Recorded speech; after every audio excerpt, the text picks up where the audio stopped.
Bueno. ¿Me escuchan? Sí, se escucha ya, claramente. Bueno, vamos a comenzar con nuestro taller del día de hoy.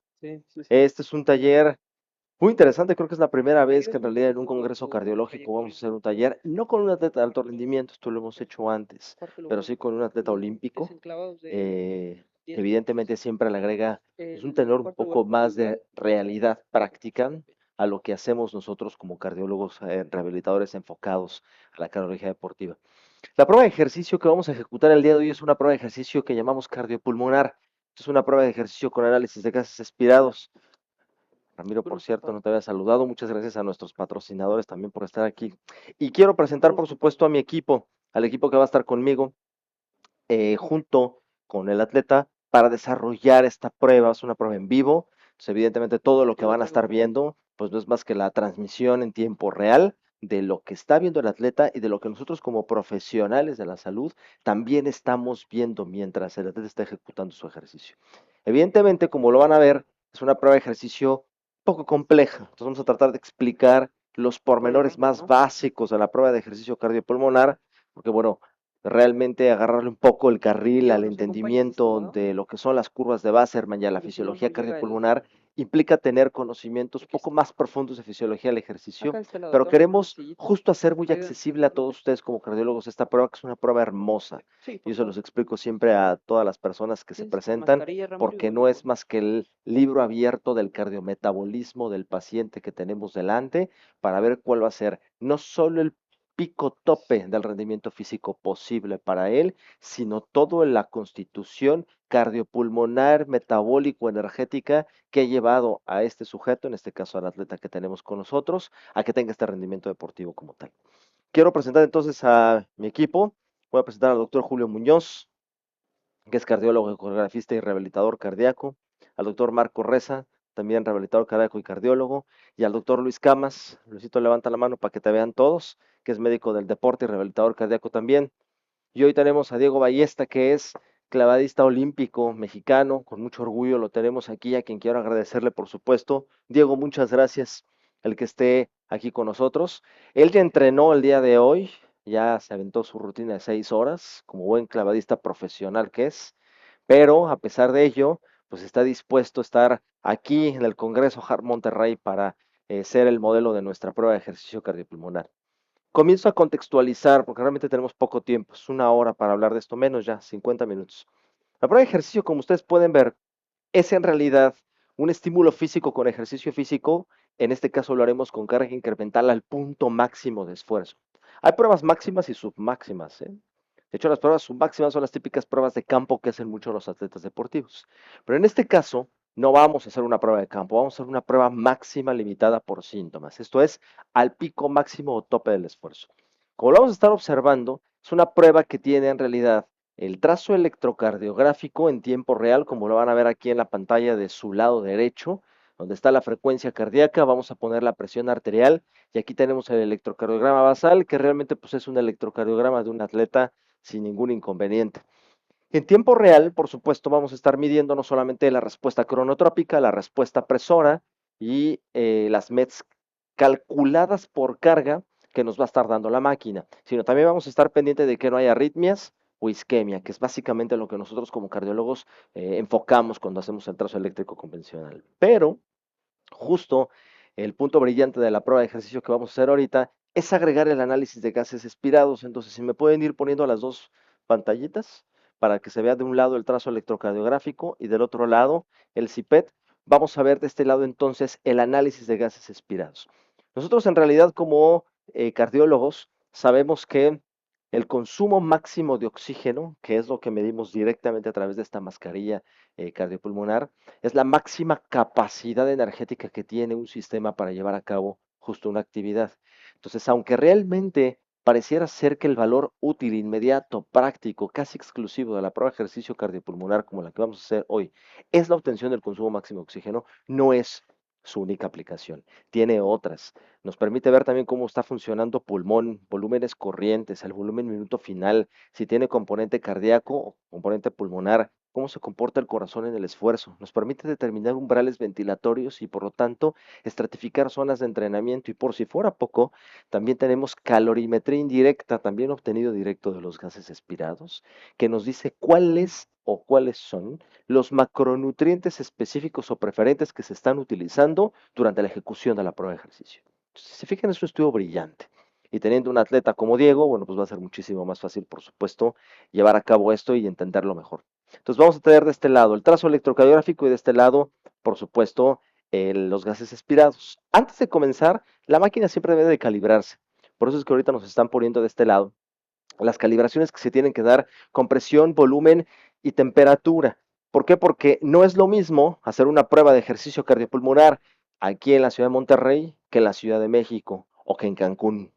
Es decir, la altura va a variar y por lo tanto también va a haber variaciones atmosféricas que tiene que tomar en cuenta el equipo para que haga su propio ajuste o calibración y no sesgar por estos valores la medición de gases expirados que vamos a obtener. Otra cosa es que el atleta tiene que estar obviamente pues previamente preparado para hacer la prueba. Diego es un atleta profesional, entonces vaya, no tengo inconvenientes que ya haya entrenado en la mañana. No es lo ideal muchas veces porque ya viene ahorita un poco echado a andar y agotado el sistema aeróbico, sin duda. Eso es algo que vamos a tener que considerar durante la interpretación de la prueba. Pero en un sujeto con cardiopatía o en un sujeto sano, lo preferente es que no haya hecho ejercicio ese día, que tenga 4 horas de ayuno al menos y que se sienta bien para poder ejecutar una prueba máxima limitada por síntomas. Evidentemente, previo consentimiento informado, Diego ya aceptó hacer la prueba de ejercicio el día de hoy, pero nunca debe de ejecutarse esta prueba de ejercicio si no se tiene también un desfibrilador. Es decir, un equipo, ya sea también físico como también el equipo personal, que estén totalmente capacitados para atender una atención inmediata ante un desenlace fatal, porque se puede presentar. Estamos realmente subiendo a la banda a hacer un esfuerzo máximo en inestabilidad metabólica. Vamos a llevar un sujeto, al sujeto que tenemos en evaluación, a un punto crítico. Esto es importante que se sepa porque aunque es una prueba muy bonita, pues es una prueba que siempre tiene ciertos riesgos en sujetos que no tienen, sobre todo, mucho entrenamiento o en quienes no conocemos verdaderamente cómo está su sistema cardiovascular o cuál es la integridad de su metabolismo. Entonces pongo esto, por supuesto, en la mesa para que lo tengamos al tanto. Vamos a empezar a ejecutar la prueba. Diego, ¿estás listo? Sí, ya está más que puesto. La presión arterial basal, por favor, si hay alguien que nos la pueda dar. Y para no estar yo hablando todo el tiempo, le voy a estar cediendo la palabra a mis colegas para que entre todos vayamos un poco platicando de lo que va sucediendo en el esfuerzo. Quien va a ejecutar ahí la prueba y veo que está muy ya al pendiente es el doctor Luis Camas, que ya está al lado de Diego para no dejarlo abandonado. La percepción del esfuerzo es importante, ya arrancó ahorita la prueba. Como ustedes vieron, en realidad empieza pues, con 60 de frecuencias, 90-60 de TA, un trazo electrocardiográfico normal. ¿Qué es lo normal en un atleta realmente? Es decir, no tiene problemas. Vamos a poner, por favor, las 9 curvas de Wasserman, aunque ahorita me están poniendo la curva 1, que es esta, la primera curva que ustedes tienen de su lado izquierdo superior. Es la curva más importante porque es justo la curva de consumo de oxígeno. Esta curva, si ustedes se fijan en ploteos azules, me está demostrando cuál es el consumo de oxígeno que va incrementándose con la carga de ejercicio. Quedamos que el consumo de oxígeno es la máxima capacidad energética que un sujeto puede realizar. Entonces, si vamos subiendo la carga de ejercicio, por supuesto lo lógico es que se vaya incrementando el consumo. Pero tenemos otra curva, que es la roja, que es la curva de producción de CO2. ¿Y por qué se empieza a producir CO2? Porque son los dos gases que se están expirando. En este momento, Diego está utilizando un sistema predominantemente aeróbico, porque somos más eficientes utilizando la base aeróbica como fuente de energía. Pero conforme va avanzando el esfuerzo, va a llegar un momento en que el sistema aeróbico se va a cansar. Y entonces, conforme se canse, va a empezar a utilizar el sistema otras fuentes de energía. En este caso, el sistema aeróbico, que depende de grasas y carbohidratos, se va a empezar a agotar. Entonces vamos a empezar a utilizar glicólisis anaeróbica, que es una glicólisis láctica, y esta glicólisis láctica va a empezar a mandar lactato a la sangre, y el lactato jala hidrogeniones, la acidifica. Entonces, en respuesta, ¿qué hace el riñón? Produce bicarbonato. ¿Para qué? Para que justamente con este bicarbonato yo empiece a tamponar los ácidos que se empiezan a acumular. Y entonces la reacción de bicarbonato y ácido me va a generar dos elementos, agua y CO2. El agua se transpira y el CO2 se expira. Por eso estamos viendo ahorita que en los gases expirados tenemos dos mediciones de gases. El consumo de oxígeno, que es el VO2, la curva azul, y el CO2 que está expirando como producto del metabolismo anaeróbico. Como está ahorita Diego en una etapa tranquila, yo asumo, ¿verdad, Diego, que estás sintiéndolo tranquilito, ligero? Entonces, obviamente la curva de consumo de oxígeno, que es la curva azul, está por arriba de la curva roja. Y esto se puede medir también en un cociente que llamamos cociente respiratorio o RER, que lo vamos a tener justamente ahí. En la medición es la tercera medición en números que viene ahí de este lado de la pantalla. Está en punto 81.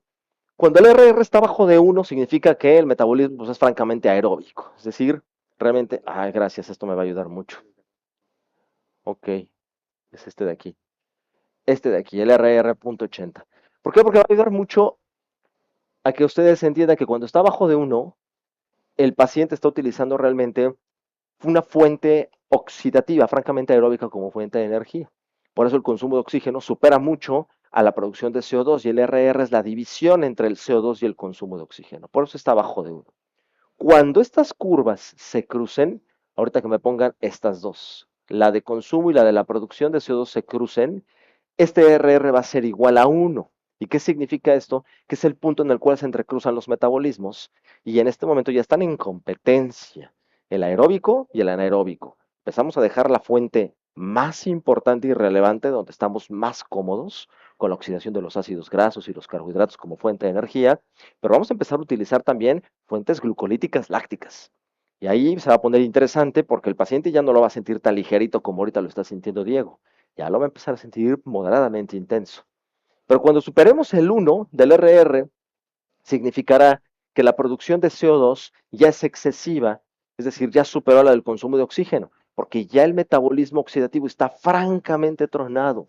Y entonces lo que ahorita va a empezar a producir es más metabolismo dependiente de fuentes de energía no aeróbicas, es decir, sobre todo anaeróbicas lácticas. Y es ahí donde entonces se pone interesante porque el paciente en esta hiperlactatemia, en esta acidosis metabólica, intentando por supuesto con una base aeróbica tronada, todavía sostener el esfuerzo en carga incremental que le vamos a seguir poniendo, ya va a estar en una intensidad pesada y en un estado crítico. Y esto es lo bonito de la prueba de ejercicio y vamos a ir viendo estas etapas a lo largo de la prueba como lo está haciendo Diego. Diego, ¿te sientes bien? No hay molestias. Perfecto. Esto es bien importante, el paciente nos tiene que ir mostrando que todo está bien. Me regreso al trazo electrocardiográfico sin cambios, 160 de presión, 100 de frecuencia cardíaca, estamos bien. Como pueden observar, aquí ya me está calculando 6.3 mets carga, pero vean las de consumo de oxígeno, 5.6. Diego tiene ¿cuántos años? ¿Cuántos años tiene Diego? Ahí lo tenemos en la edad, 29 años, Diego tiene. Una persona de 29 años tendrá que hacer aproximadamente unas 13 METs idealmente. Obviamente está empezando, por eso aquí tenemos apenas 7, acá 5, 6, pero lo ideal es que llegara aproximadamente a ese nivel de consumo de oxígeno. Vamos a ver hasta qué punto llega.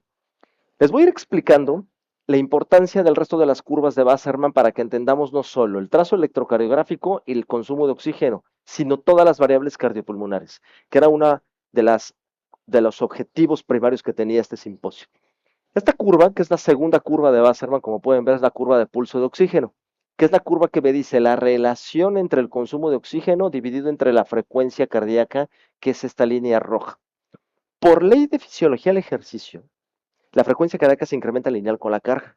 Es decir, si yo incremento la carga, se incrementa la frecuencia. Si incremento la carga, más la frecuencia. No así el volumen latido, que es la capacidad o la cantidad de sangre que se expulsa del corazón en un minuto.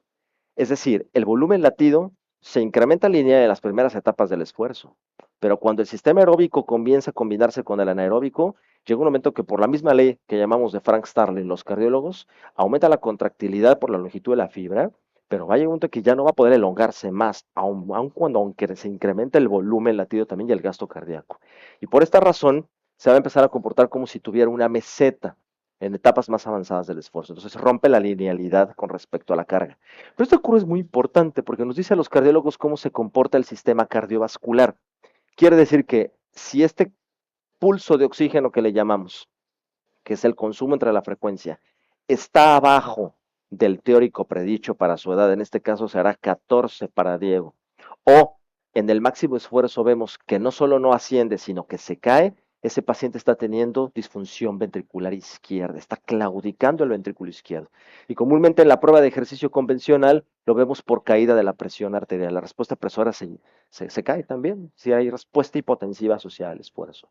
Y esto es importante porque esta disfunción ventricular izquierda es muy típico, por ejemplo, de los pacientes con insuficiencia cardíaca o con hipertensión pulmonar o que tienen mucha isquemia del esfuerzo, que no es el caso de Diego, que es un atleta de alto rendimiento y que por supuesto nos tiene que mostrar respuestas presoras adecuadas y un pulso de oxígeno que siempre tiene que ir hacia arriba con una meseta ya muy llegado al final del esfuerzo. Me voy a pasar a la siguiente curva, importancia en cardiología deportiva, que es esta, que es la curva de la eficiencia ventilatoria, que es justo la curva de la VE, el volumen minuto, contra uno de los gases que expiramos, que es el CO2. Entonces, para poder explicar esta curva, vamos a pasar otra vez a Wasserman completo, por favor.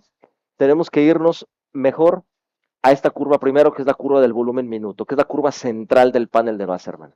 Esta curva del volumen minuto es justo lo que yo voy respirando de manera corriente en el esfuerzo multiplicado por la frecuencia ventilatoria. Como ustedes pueden ver, tiene también un incremento lineal, pero va a llegar un momento en donde se va a exponenciar. Fíjense lo que ahorita está sucediendo con Diego. Está en un punto del ejercicio en el cual el RR ya está llegando a punto 98, ya se van a empezar a juntar estas curvas, y en este punto el volumen minuto justamente se va a exponenciar también por efecto de hiperventilación. Aquí Diego seguramente ya está sintiendo el esfuerzo un poco más moderado, ¿verdad, Diego? ¿Lo sientes ligero o moderado? Moderado ya, claro. ¿Por qué? Porque su metabolismo ya se está combinando. Ya Diego ahorita no está en un sistema oxidativo o aeróbico puro. Ya está teniendo una combinación de los sistemas energéticos como fuente de energía, tanto un poco el aeróbico como el glucolítico láctico. Les estaba yo explicando justo que se está dando este fenómeno y entonces, en respuesta a este taponamiento o amortiguación de lactato que se está liberando y de la acidosis láctica que está empezando a tener, se tiene que hiperproducir CO2 como metabolito de compensación. Y el CO2 en este momento es igual al consumo de oxígeno. Ahí está el RR igual a 1. En este momento Diego tiene una combinación perfecta de sus sistemas energéticos, nada más por ver cómo se está comportando dos gases expirados. Es una maravilla. Ahora, por fortuna, la presión arterial se está comportando bien, la frecuencia cardíaca, vean, ya está exigente, 150. En este punto del VAT, el RR igual a 1, tenemos METs en 11.2 y acá los METs están en 9.5. Está bastante bien. Quedamos que con que hiciera 13, 14, nos vamos por bien servidos con Diego, pero Diego es un atleta de alto rendimiento, posiblemente nos dé una sorpresa. Aquí, como pueden ver ustedes, esta es la calorimetría indirecta de la prueba de ejercicio que nos dice cómo se comportan las grasas como fuente de energía. La curva blanca son las grasas. Somos más eficientes cuando utilizamos las grasas como fuente de energía. Y Diego, como es un atleta de alto rendimiento, lo debe de estar utilizando así. Como pueden ustedes observar, tuvo un gran fat, es decir, muchas grasas, pero ya se agotaron. Está utilizando ahora glicólisis, carbohidratos, glicólisis láctica. Entonces, la calorimetría me permite también saber qué sustrato energético preferentemente está utilizando Diego en el ejercicio. Y ahorita las grasas ya no le sirven a Diego. Ya se acabó esa vía energética. Ahorita lo que está utilizando en este punto de esfuerzo es más bien glicólisis anaeróbica, glicólisis láctica y un poco lo que le queda a la glicólisis aeróbica y lo vemos justo en la calorimetría, porque son los carbohidratos los que están predominando en este momento para proveer la energía. Diego, ¿te sientes bien? No hay molestias. Diego, acuérdate que la prueba se acaba en el momento que tú nos digas hasta aquí, ya no puedo más. Entonces, mientras sea esto, pónganme por favor Wasserman completo. En este momento sucede algo interesante y es que Diego va a empezar con una etapa del ejercicio que llamamos inestabilidad metabólica. ¿Cómo me doy cuenta de que ya Diego está bordeando esta zona de alta intensidad o de inestabilidad metabólica? Bueno, por las curvas umbrales. Estas curvas, junto a esta, me permiten a mí como cardiólogo saber en qué etapa del ejercicio se encuentra porque existen dos umbrales ventilatorios. Esto se lo voy a pedir al rato al doctor Marco Reza que nos lo explique con un poquito más de detenimiento, pero en el análisis post-prueba, pero les voy diciendo ahorita que ya tuvo aquí un primer umbral ventilatorio y antes de este primer umbral estaba en una zona regenerativa aeróbica. Entre esta zona y este punto en el que se está presentando en este momento es la zona de transición aeróbico-anaeróbica, les decía yo, la zona de competencia en los que el sistema aeróbico se está combinando con el sistema glucolítico láctico. Pero ¿qué creen? Que en este punto empieza a exponenciarse el volumen minuto, se están separando las curvas de los equivalentes ventilatorios y se están separando también las curvas de presión de gases expirados. Este es el punto en el que los fisiólogos del ejercicio denominamos que empieza el punto de inestabilidad metabólica, donde la energía preferentemente de Diego está siendo a través de su sistema glucolítico láctico anaeróbico. Si yo le tomara en este momento a Diego una prueba de lactato, me daría cuenta que el lactato está muy elevado, posiblemente más allá de 8 milimoles litro, y ya estaría en acidosis láctica. Les puedo jurar en este momento que Diego tiene menos de 7 de pH. Es incompatible con la vida. Pero los atletas llegan a esto. En inestabilidad metabólica, a esto sometemos a los pacientes. Por eso subir un paciente a hacer una prueba de ejercicio siempre es un riesgo, porque es meterlos en inestabilidad metabólica y en acidosis láctica. Claro que es una prueba controlada. Aquí tiene Diego 4 cardiólogos a su lado, todo un público lleno de especialistas. Tiene, por supuesto, un trazo eléctrico perfecto, buena respuesta cronotrópica, la respuesta presora plana, como típico del atleta. Y él se siente bien, ¿verdad, Diego? Sí, pero ya no tarda Diego en decirnos hasta aquí. ¿Y cómo lo sé? El RR ya está en 1.20, ya empieza a hablar de que está 20% más arriba la producción de CO2 que la del consumo de oxígeno. Y vean esta curva, que es la curva del volumen corriente. El volumen corriente es justo lo que estamos utilizando de volumen de aire de forma habitual entre la reserva inspiratoria y la reserva expiratoria. En reposo es de 500 mililitros. En sujetos en más o menos en un esfuerzo máximo son de 2 litros, pero en sujetos entrenados puede ser hasta de 4. Diego ya está cercano a los 3 litros y está haciendo meseta este volumen corriente, a pesar de que la hiperventilación me está incrementando más el volumen minuto. Pero ya no va a tardar, por supuesto, en sentir fatiga y decir ya no puedo más. ¿Cómo declaro que es una prueba máxima? Además de que Diego nos diga hasta aquí. Que el RR esté arriba de 1.15, ya lo superó. Y que la frecuencia cardíaca esté arriba del 85% del predicho, está en 88, ya lo superó. Entonces, en este punto, Diego ya podría decir, ya hizo un esfuerzo suficiente y le creemos. Pero como buen atleta, está dándolo todo y sin embargo ya pidió que paráramos la prueba. A 15 METs medidas y 15.8 por carga, Diego está diciendo que paremos el esfuerzo y creo que se merece un aplauso por lo que acaba de hacer.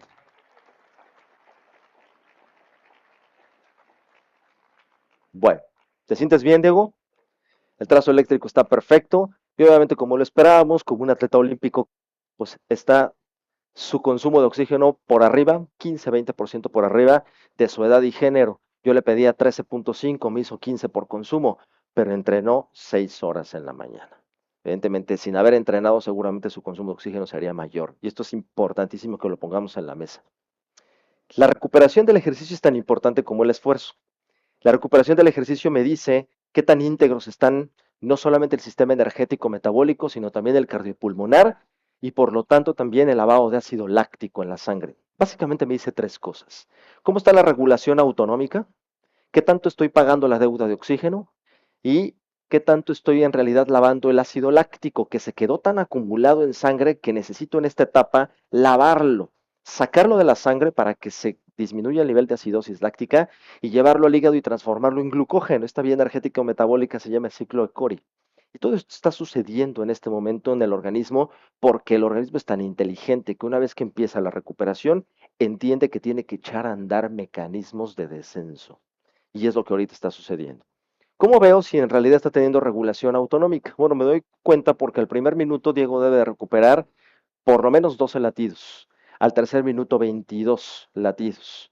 Y por supuesto que lo logró. La presión arterial sistólica ahorita la vamos a medir, pero al tercer minuto con respecto a la del primer minuto debe de recuperarse por lo menos un 5 a un 10%. Y lo vemos también de otra manera a través de la cinética de la recuperación del consumo de oxígeno. Esta curva que ustedes ven ya es el consumo de oxígeno en caída una vez que ¡pum! Terminó la carga. Y en este descenso, este consumo de oxígeno tiene que recuperar por lo menos el 50% de su consumo en menos de 200 segundos. Y esto pues también lo está haciendo, tiene una rápida recuperación del consumo de oxígeno y esto implica que está pagando la deuda de oxígeno. ¿Y por qué tiene una deuda? Porque evidentemente utilizó oxígeno a basto. Es decir, utilizó oxígeno y le robó a todos los órganos en ese momento el oxígeno que necesitaba para dárselo al músculo. también al corazón. El corazón no se nos olvide que es un músculo. Y necesitaba en ese momento, para suplir las necesidades del esfuerzo, este oxígeno con el cual no necesitaba quizás en otros órganos, pero sí en estos otros. Y entonces generó una deuda. En esta etapa de recuperación tiene que pagar esa deuda. Y entonces en esta pago de la deuda, yo veo si en realidad la deuda la paga lento o la paga rápido. Él la pagó rápido, no tiene problemas, es un atleta. El último punto sería con análisis del lactato.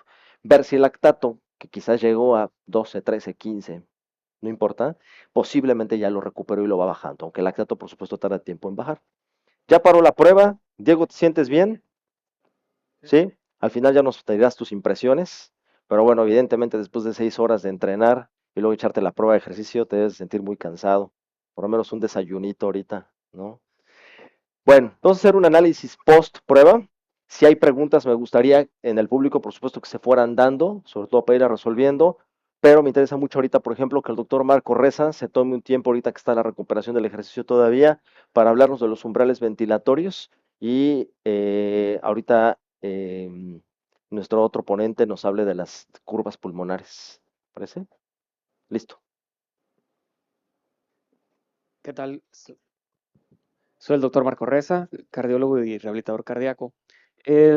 Lo que acabamos de ver, pues, es una prueba cardiopulmonar en un atleta de alto rendimiento. El- Muchas veces nosotros escuchamos términos, sobre todo los que estén más aficionados al tema deportivo o de hacer ejercicio, de umbrales de lactato, umbrales de aeróbico, anaeróbico, umbral ventilatorio. Y ha habido controversia a lo largo de que se han investigado y desarrollado estos conceptos. Entonces, hay una cosa que sí hay que entender.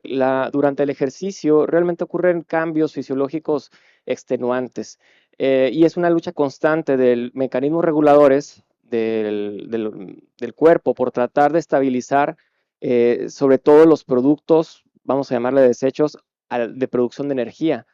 Sabemos que la producción de energía biológica, ¿verdad? Que sería a través del ATP, eh, lo venimos obteniendo de la combustión del oxígeno y algún metabolito. En este caso, los macronutrientes, las grasas, los carbohidratos, las proteínas.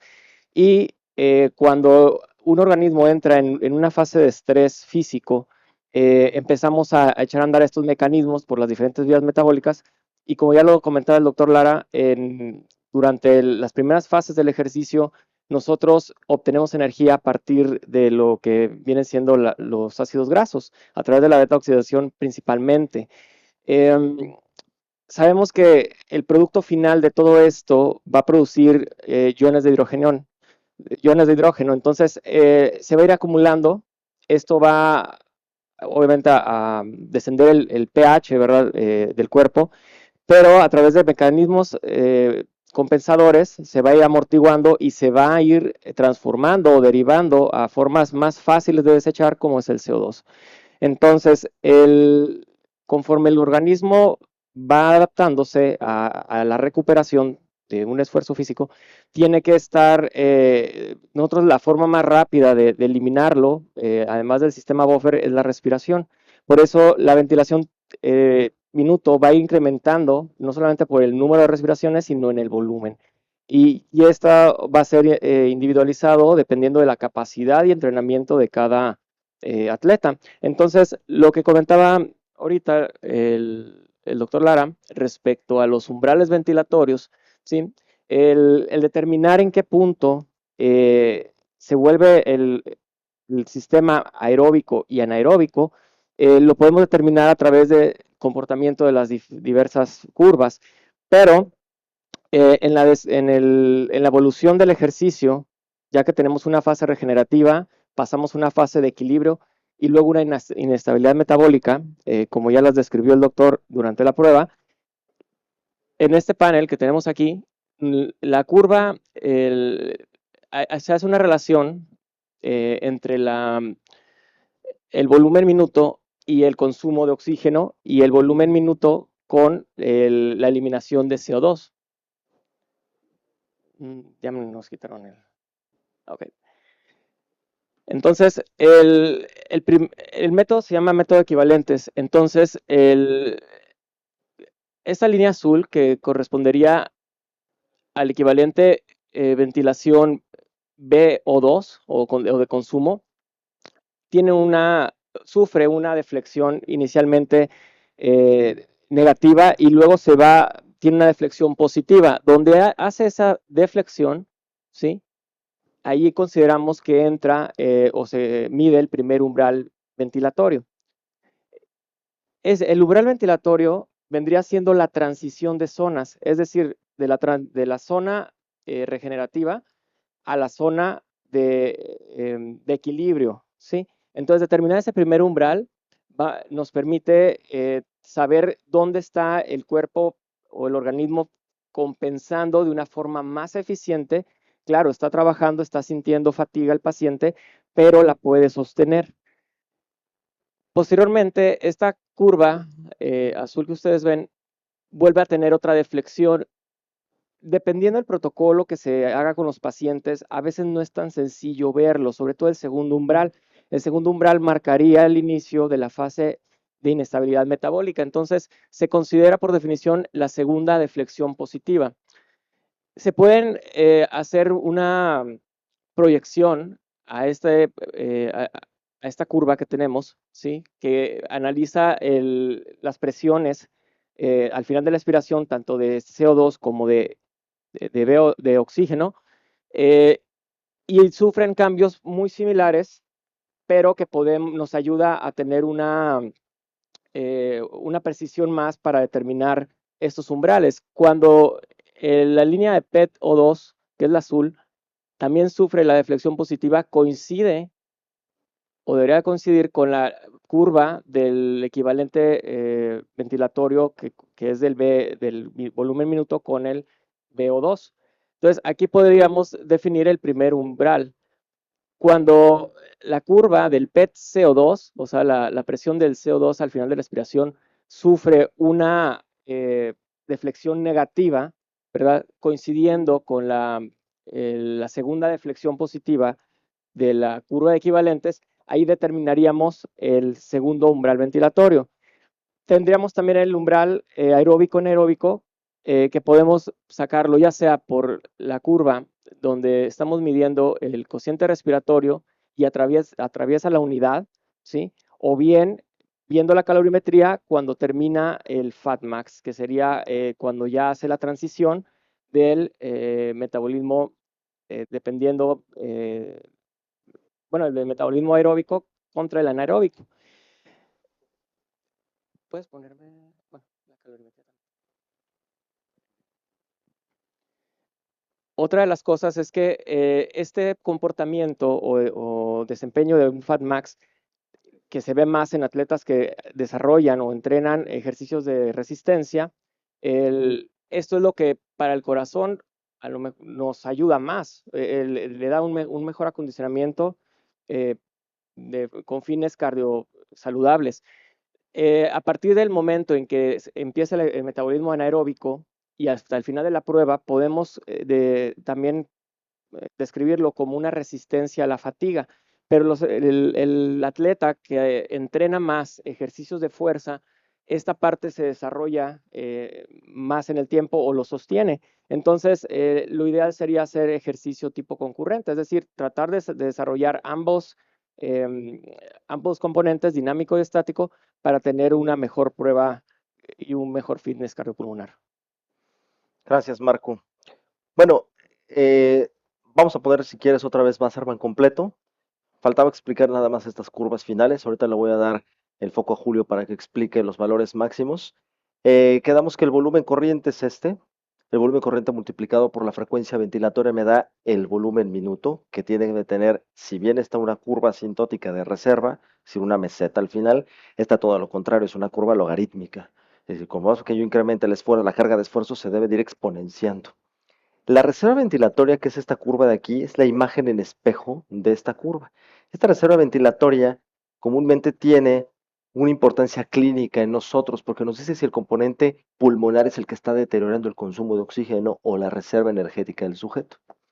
Si estuviera esta reserva abajo del 20% en un sujeto sano, es decir, no entrenado, o en un sujeto que no es de alto rendimiento, yo asumiría que el paciente tiene una neumopatía, un patrón obstructivo, un patrón restrictivo, que tiene obesidad, algo le está a través del tema pulmonar disminuyendo el consumo de oxígeno. Cuando sucede que esta reducción del 20% se agota a un punto máximo en el esfuerzo, pero el atleta es de alto rendimiento, pierde valor, porque realmente está agotando toda la reserva ventilatoria que tiene para llegar justo a la cantidad energética a la que está logrando, que es lo que sucedió con Diego particularmente.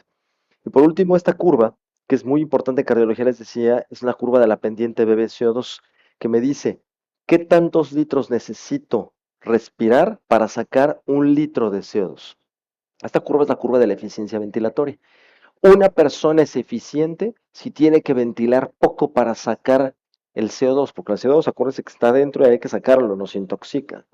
Entonces, hay un punto de corte que es 30, se hace una regresión lineal, en fin, y el valor de corte normal es 30. Este punto es bien importante en cardiología. Cuando está arriba de 30, la pendiente de BCO2 es anormal, pero cuando está arriba de 34, se considera de muy alto riesgo cardiovascular. Esto adquiere mucho valor, sobre todo en pacientes con insuficiencia cardíaca, y la pendiente BCO2, entre más alta sea en un paciente con hipertensión pulmonar, de peor pronóstico es. Esto es importante, esta curva, identifíquenla porque en cardiología es muy importante. Aquí Diego la tuvo en un nivel que ahorita van a explicar y que posiblemente se debe, por cierto, a asma que él nos dice que tiene. Diego, ¿nos quieres explicar tantito qué se sentiste para que la gente te conozca? ¿Cómo percibiste la prueba? ¿Cómo te sentiste en ella? Está comiendo porque pues evidentemente necesita reponer calorías. Pues me sentí al principio tranquilo, al momento de que era caminando no sentía todavía la agitación. Al momento en que ya empezó más la inclinación y sentí más como caminar, recorrer y caminata, ya empecé a sentir más la agitación, el estar respirando más por la boca más que por la nariz. Y pues ya al final la verdad es que ya fue un boom, ya no aguantaba. Aparte pues, de lo respiratorio y todo, pues ya el músculo se empieza a cansar, empiezo a sentir toda la fatigación y creo yo que aguanté bien. Digo, no sé, venía de entrenar, estaba cansado, pero bueno, sacamos aquí la Lo prueba. hiciste muy bien, Diego, lo hiciste muy bien. Julio te va a explicar los resultados finales de la prueba. Si quieres, siéntate. Este de aquí. ¿Este? Ujú. Ok, en este punto es el máximo de la prueba. Prácticamente llegamos a, ¿dónde está? 14 minutos y se me fue un poquito más. Regresa a la casa. 14 minutos, 15 segundos es lo que Diego pudo hacer. Como vemos aquí, normalmente en una prueba de esfuerzo convencional, 17.2 METs sería lo calculado de METs, exacto, de carga. Pero en la realidad fue que los METs medidos, por eso utilizamos una máquina de análisis de gases expirados, es de 14.7 METs. Como quiera está bastante bien, supera el 100% de lo que debería haber hecho Diego para la edad y el género. Entonces, digo, ya esperábamos algo así, no esperábamos menos. Eh, como decíamos hace rato, alcanzó un RER o un RR de 1.22, más de 1.15 es una prueba máxima, lo que significa que Diego realmente se cansó, o sea, fue una prueba máxima y el paciente lo dio todo, digámoslo así. La BR es la reserva ventilatoria, está negativa, entonces habla que prácticamente agotó esta cuestión. Eh, Otro dato clínico de Diego es que tiene cierto componente reactivo bronquial, entonces por eso también pudo haber sido esta cuestión. Y la frecuencia cardíaca, 181 latidos por minuto es lo que llegó, más del 85% de lo esperado para la edad, entonces pues digamos que fue una prueba muy buena, ¿no? ¿Qué más íbamos a explicar? Al 15% más arriba del rendimiento de la gente de tu edad y de tu género, considerando que además entrenaste 6 horas en la mañana, ¿sí? Y con asma, efecto. ¿Sentiste efectos? ¿Falta de aire o algo? Pues siempre lo siento más, yo creo que ya me acostumbré. Ya te acostumbraste a tenerlo. Ahora, él es clavadista profesional. Los clavadistas comúnmente tienen muy buen nivel de entrenamiento combinado, tanto de resistencia aeróbica como de fuerza, pero sus gestos motores están más desarrollados al entrenamiento de fortalecimiento, ¿cierto? Ujú. Entonces, Diego no es un fondista, esto es importante aclararlo, no es corredor, no es maratonista, no hace carreras de fondo a larga distancia y sin embargo tiene, ponme la calorimetría, una muy buena base aeróbica como si fuera un fondista. Como lo vemos en el punto que llamamos el crossover es este punto donde los ácidos grasos comienzan a bajar y se cruzan con el incremento de los carbohidratos por la glicólisis anaeróbica. Este punto de crossover lo está logrando. Ahorita estábamos viendo, si lo ponemos aquí a los 8.1 METs, 8.1 METs en Diego es el 70% de su capacidad física aeróbica máxima. Y un sujeto fondista comúnmente tiene este crossover entre el 55 y el 70. Entonces Diego lo tienes hasta el 70, quiere decir que la base aeróbica de Diego la verdad es que es bastante buena. ¿Sale? También bastante bien en ello. Bueno, ¿hay en el público alguna duda, pregunta, inquietud? A ver acá de este lado. Si quieren, nos ayudan con otro micrófono para la audiencia, por favor. Bájalo mejor. Mientras tanto, tienes ese prendido, ¿no, Marco? Sí.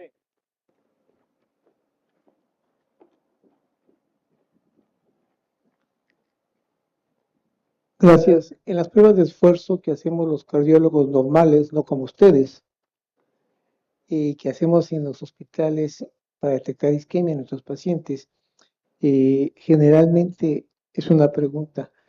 La presencia de isquemia se presenta en la fase de post-esfuerzo, es cuando se paga la deuda, así como las arritmias, es decir, se puede llegar a una frecuencia cardíaca incluso máxima, incluso en ausencia de dolor y sin desnivel ST, pero en la fase post-esfuerzo es cuando vemos que se presenta ese desnivel ST y que hay que darle mucha importancia a la fase de post-esfuerzo. Y la otra circunstancia también es que es frecuente que hay pacientes que tienen arritmias en corazones estructuralmente sanos, con ecocardiogramas sanos y asintomáticos, y se les somete a pruebas de esfuerzo y durante el ejercicio desaparecen las arritmias. Entonces, ¿podrían comentar sobre esto? Gracias. Sí, el umbral isquémico, que es la presencia de datos electrocardiográficos de isquemia durante el trazo eléctrico en la prueba de ejercicio, se puede presentar en esfuerzo o en recuperación, como bien dice usted. El hecho de que se presente en recuperación, hace algunos años era considerado de peor pronóstico que cuando se presentaba en esfuerzo. Hoy día este paradigma parece ser que ha ido cambiando, pero se considera positiva para isquemia miocárdica, es decir, se considera que hay una infracción clara, realmente de todas maneras, isquémica en el miocardio y se deben de tomar acciones al respecto. Si no se logra el 85% de la frecuencia cardíaca máxima del sujeto y no presenta umbral, no puede descartarse realmente que tampoco exista. Entonces tiene que declarar no concluyente para isquemia miocárdica, porque realmente no logró la maximidad necesaria para ver si había cambios o no. Pero el umbral se puede presentar en la recuperación, en el esfuerzo máximo o en esfuerzos bajos y se declara positiva donde se haya presentado, ¿no? Y el hecho de las arritmias pasó algo similar, aunque son más caprichosas. Esos no respetan un umbral. Las arritmias en el esfuerzo se pueden presentar también en el esfuerzo o en la recuperación. Aquí lo más importante son tres cosas. Primero, si son supraventriculares o ventriculares. Las que más nos interesan son las ventriculares. Si son ventriculares, hay que definir si se presentan al inicio del esfuerzo, se suprimen en altas intensidades y luego regresan en la recuperación. Esto es de buen pronóstico porque significa que estas arritmias muy posiblemente son por desregulación neuroautonómica y el ejercicio físico puede ayudar a quitarlas. Entonces, en particular, ese es uno de los focos que hay que reportar en la prueba. Arritmias que se suprimen en el ejercicio o no. Y la tercera es declarar cuando se trata de ectopia ventricular frecuente. Es decir, cuando yo tengo más de 7 extrasístoles ventriculares en un minuto o tengo formas complejas, duplas, tripletas, que ahora ya no se les llama tripletas, ya son taquicardias ventriculares para adelante, se declara que el paciente tiene ectopia ventricular frecuente y puede ser un criterio para parar la prueba. Si solo se presentan en la recuperación del ejercicio, son comúnmente asociadas a hiperlactatemia y a mala remoción de ácido láctico. Y en efecto puede ser que el paciente, como bien dice usted, no tiene cardiopatía estructural y de pronto las presenta, pero habrá que indagar, habrá que indagar. Yo creo que aquí la prueba de ejercicio sí nos ayuda a determinar si son simplemente arritmias aisladas o si se están presentando en un paciente asintomático, tal vez no haya mucho que hacer, pero si vemos que el paciente tiene sintomatología y por algo se está haciendo la prueba de ejercicio, quizás esto sí sea un foco de atención para evaluación.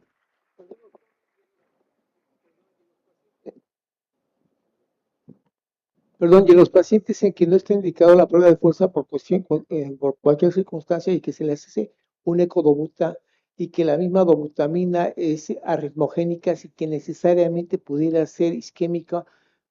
Es otro tema, pero finalmente viene siendo parte de esto, por Sí, favor, porque es otro, en relación a isquemia miocárdica, y si consideras esa isquemia esa arritmia es un dato de isquemia, aunque no haya ST descendido. o sea, quiero entender la pregunta. Si con el ecodobutamina se presentan arritmias, ¿se considera que es un dato que favorece la isquemia? ¿Sí? La verdad es que no. El punto aquí es, la isquemia se define cuando se tiene infradesnivel o supradesnivel del ST o hay angina. Realmente no lo declaramos solo por arritmias, pero lo que sí es un hecho es que las arritmias ventriculares, sea por dobutamina o por estímulo con ejercicio físico fisiológico, no deben de ser consideradas como normales. Siempre hay que indagar. Y la isquemia es la causa más frecuente, en eso sí estoy totalmente de acuerdo. Ahora es un estímulo diferente el dobutamina que el ejercicio físico, ¿no? Pero aún así, cualquiera de las dos circunstancias hay que indagar. Estoy de acuerdo. ¿Hay alguna otra pregunta, comentario? ¿De este lado había otra? De acá. Sí, sí.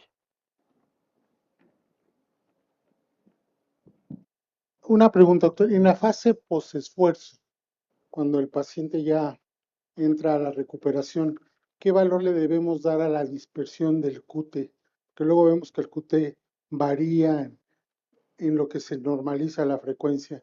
¿Eso a su juicio, cómo lo debemos interpretar? Es difícil de pronto de marcarlo porque cuando él está muy taquicárdico, sé que su pregunta fue sobre todo en la recuperación, pero cuando está muy taquicárdico es muy difícil porque obviamente se acorta todo, el PR, el QT, inclusive puede haber ciertas variaciones en el voltaje de la onda R y la onda S dependiendo de las derivaciones y se considera normal, son cambios electrocardiográficos normales.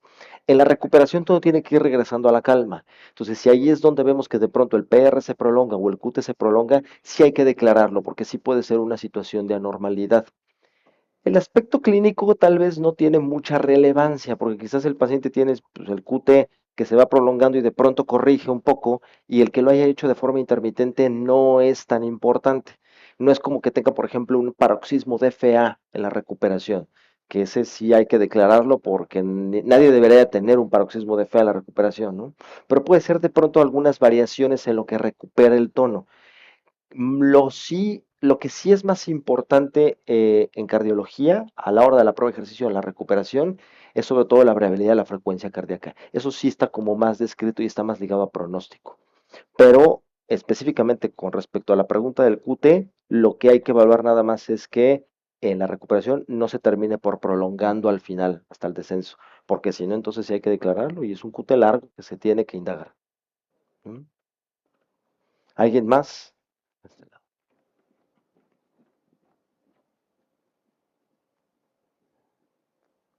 Muy buenas tardes, muchas felicidades. Aunque ahorita el enfoque fue específico precisamente para el análisis de gases, la respuesta metabólica, como comentario y para que también lo extiendan un poquito más, la importancia que tiene también la respuesta cronotrópica y la respuesta presora, que yo creo que faltaría comentarlo un poquito más, porque sí cambia mucho en un atleta de alto rendimiento que vemos que la presión sistólica tiende a subir y la diastólica baja, ¿no? Y mientras que en pacientes cardiópatas y otras cardiopatías, vemos que llegan a subir ambas, ¿no? Y que con poco esfuerzo también la frecuencia cardíaca sube, ¿no?